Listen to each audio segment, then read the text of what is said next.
শুধু দাবি একটা, দাওয়া একটা, ওই গণভবন দখল করতে হবে।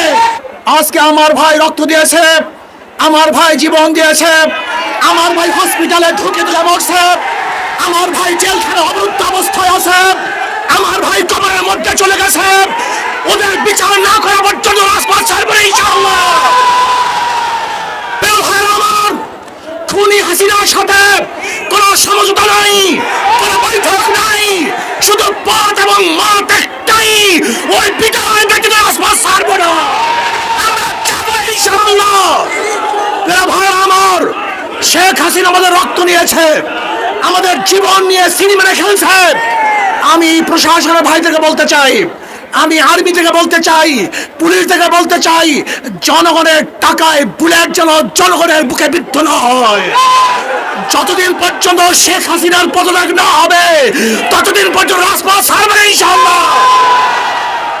যদি কেউ আমাদের মধ্যে শেখ হাসিনার সাথে হাতাহাত করার প্ল্যান করে, ষড়যন্ত্র করে, তাহলে আমরা তাদেরকে মির্জাফর হিসাবে ঘোষণা করছি।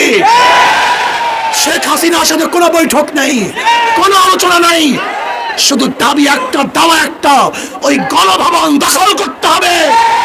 জনগণের গণভবন জনগণের কাছে ফিরিয়ে দিতে হবে ইনশাআল্লাহ। রাজি আছে ইনশাআল্লাহ। আমরা জীবন দেব, রক্ত দেব, রাজপথ ছাড়ব না।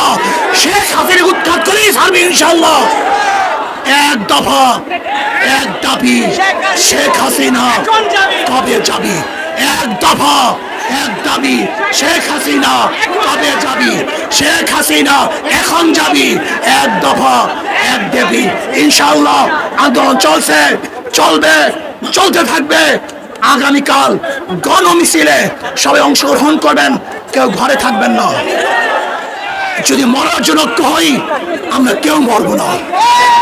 আর বাঁচার জন্য বিচ্ছিন্ন থাকি, আমরা কেউ বাঁচতে পারবো না।